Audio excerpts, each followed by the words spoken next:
From the opinion pages of the Wall Street Journal, this is Potomac Watch. What to make of Tuesday's primary results as the public gets more details about Joe Manchin's permitting deal. Welcome, I'm Kyle Peterson with the Wall Street Journal. We're joined today by my colleagues, columnist Kim Strassel and editorial board member Alicia Finley. Welcome to you both. Let's start today with a quick roundup of the elections that we covered yesterday. And the race that seems to have defied the polling the most was the Republican primary for Senate in Missouri, and Attorney General Eric Schmitt has won that with about 46% of the vote, and Eric Greitens, the former governor, lagging in third with about 19% of the vote. I'll be curious to see if the people counting President Trump's endorsements, how they grade that record since he endorsed Eric. So I'm not sure if he will count that as a win or a loss or maybe one of each. Turning to Arizona, the Senate race there, the winner seems to be Blake Masters, as predicted, with about 39% of the vote. But to the point about runoffs, this is a five-way race. The candidate in front winning with 39%, less than 40% of the vote. So it's hard to know how this would have turned out in a state with a law that requires 50% plus one. And then the gubernatorial race is the one where we still are waiting on an answer. It seems very close. Kari Lake is in the lead, has taken the lead over the night with about 46%. Karen Robeson with about 44%, but still some ballots outstanding, including in Maricopa County, which Robeson seems to be winning. And both are saying that they have the path to victory. Let's listen here to Kari Lake first and then Karen Robeson. We have the ideas, we have the policies, and we are going to win this 100%. I don't want any of you to not believe that. When they count the votes, we are going to win this, and there's no path to victory for our opponent. And when we get into office, we are going to reform our elections for once and for all. We just need to be patient. The process is not over, and Arizona's 15 county election offices will continue to process ballots through the night and over the coming days. There are a lot of good people involved in this process, and it is vitally important that they take the time necessary to get it right. Whether you cast a ballot for me or one of my opponents, every legitimate vote counts.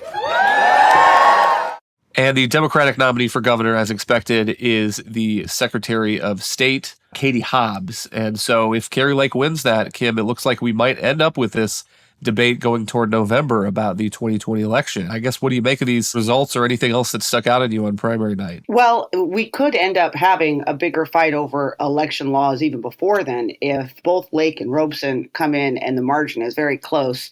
Don't be surprised if there's a drama over some sort of recount. I wouldn't even be surprised in this particular race, given the focus that Kari Lake in particular has put on Arizona's voting laws, if she in the end were somehow to officially lose, for her to challenge that. This could still be pretty messy before you even get to a general election. Overall, I just would talk about Arizona. I think one of the unfortunate things about party primaries like this is that they don't necessarily give you a very good sense of how those particular candidates are going to perform in a general election. Arizona used to be a solidly Republican state. It has become much more swingy in recent years. So Blake Masters coming in with this group of 5 different candidates, as you said, not even hitting 40%. What does that really signal in terms of a general election, especially in a state that has become very vital if Republicans want to retake the Senate this fall? So that's my big thought as I look at that race. In Missouri, that's a very interesting scenario. We touched on this just a little bit yesterday, but this was really very much a case of prominent Republicans in their state sitting up suddenly about 6 weeks ago and realizing that Mr. Greitens could well win this, and feeling that that could be a very big problem for them in terms of winning a general election, given all of the scandals attached to him. There was an enormous effort to raise some money and get behind Schmitt, and that does seem to have panned out for them. The other thing that struck me was just a reminder that it remains politically perilous if you're a Republican to get crossways with President Trump. And I would point to 2 races in Arizona. The Speaker of the State House, Rusty Bowers, was running for a state Senate seat and lost that primary very handily, 64 to 36. He had testified to the January 6th committee. That's where people outside of Arizona remember him from, if they have heard of him at all. And then the U.S. House race in the 3rd District of Michigan, Peter Meijer was one of the 10 Republicans who voted to impeach the president after the January 6th riot. And he has lost his race to a Republican challenger, John Gibbs, who has said that President Trump's loss was mathematically impossible. He's demanded a full forensic audit of the 2020 election. And it seems like it was close, a couple of points one way or the other. But the other thing, Kim, that's notable about this is one of those races where Democratic money came in, and the Democrats spent more than $400,000 to give a boost to John Gibbs, who was really out fundraised and outspent other than this extra money that came in at the end. And they're taking a risk, I think. It looks like it's a little bit of a Democratic district now after redistricting. But who knows? The Democrats who put this money behind John Gibbs, I think, are rolling the dice that he doesn't end up winning in November. If it's a big enough wave this fall, and there's still a huge potential for that, even districts that lean Democratic are potentially a loss for Democrats. So yes, they've been doing this in a number of races, meddling and attempting to get behind candidates that they feel would be more of a liability for Republicans, but they could end up cementing their path to victory into the House. Moreover, just as a top line thing, you mentioned this Meijer race. If you look now at the impeachment 10, as some have called them, the people who voted to impeach Donald Trump last year, 4 of them chose not to run for election. We've now got 2 outright losses, Meijer and Tom Rice in South Carolina in June.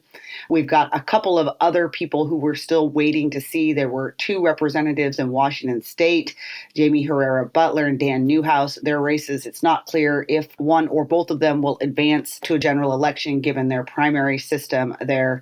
We've got Liz Cheney coming up soon in Wyoming. Obviously, she's become the public face of the January 6th committee. And then finally, we had one candidate, David Valadao in California, who actually did win his primary. But of those 10, that's where that now stands. One last primary point. What's leading the headlines today is this constitutional referendum in Kansas. And to understand this, you have to go back to a 2019 ruling of the Kansas Supreme Court that, to me, looks a little bit like a state version of Roe v. Wade. And I'll just read a couple sentences of it. It says, Section 1 of the Kansas Constitution Bill of Rights provides all men are possessed of equal and inalienable natural rights, among which are life, liberty, and the pursuit of happiness. We are now asked, is this Declaration of Rights more than idealized aspiration?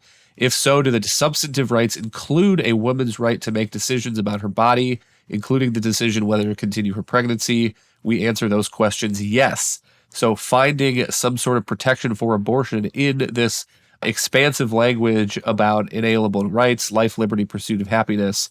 And the referendum, what was on the ballot in Kansas Tuesday, was whether to essentially overturn that ruling and make clear that the Kansas legislature is allowed to legislate, to pass laws on abortion.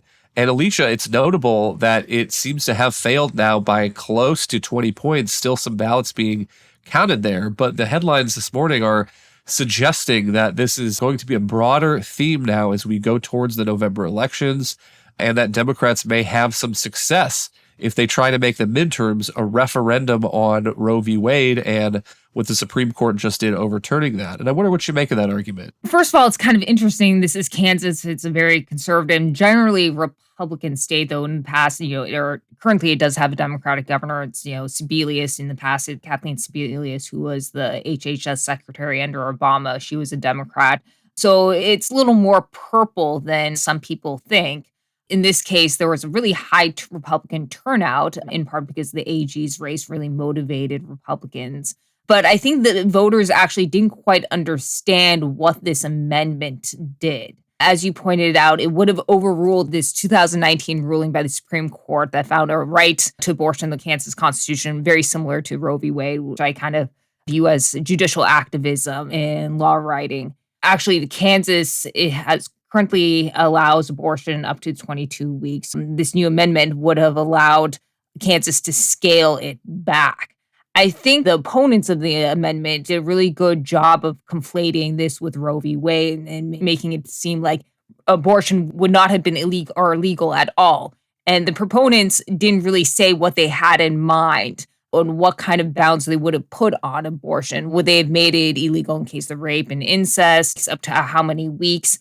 And so I think this is an argument, at least for the pro-lifers out there, that they really need to make an argument, a specific argument, and do a better job of persuading their voters and educating their voters. Because if they don't, their opponents are just going to run away with these kinds of electoral referendums. Yeah, but I guess my thought is that this is what is supposed to be happening. The argument from the conservative standpoint against Roe v. Wade was that this is supposed to be a decision left up to states, state legislators, referenda. The people in some states have the ability to make laws on their own through votes like this. So this is the conservative argument against Roe in action. And it is telling, I think, to Alicia's point, that even in a reddish or purplish state, however you want to categorize it, like Kansas, that the pro-life side did not run away with this vote. And as we've discussed, the public opinion on abortion is kind of in the muddled middle, where if you look at national polls, people seem to support a right to abortion up to 6 or maybe 10 or 12 or 15 weeks, and they oppose it after that in many cases, which Roe v. Wade did not allow those kinds of laws. And so this is kind of democracy in action we're witnessing now. But Kim, I do think that to the point on the abortion proponent side, that going direct to the public with these kinds of referendums is probably a strategy we're going to see more often, including probably in some states where state lawmakers have passed pretty restrictive abortion laws, that one of the ways that proponents can get around that is by going direct to voters. And so I expect these referendums, many of them are going to be coming down the pike now. Can we just also note this outcome compared to about 6 weeks ago when this abortion decision came down from the Supreme Court, the hysteria that attended it, even though many of us have pointed out that indeed, if you look at public opinion and you in some way get this in front of the voters, it was always likely that the vast majority of states were going to settle in somewhere in a very sort of moderate middle on the question of abortion. This is something that the American public has been thinking about now, meditating on, and had in front of it as a political issue for decades. And there is actually a great deal of consensus, at least in terms of you might have some people on the very far left or the very far right that are more demanding in what they want, but the vast majority of Americans are there. And yes, I think that what is likely to happen is we're going to have a couple more years of these agonized fights as the states move to implement and set up some sort of structure in the wake of Roe v. Wade. But if left to the public, there probably will be some overriding consensus on broad numbers and where all of this plays out.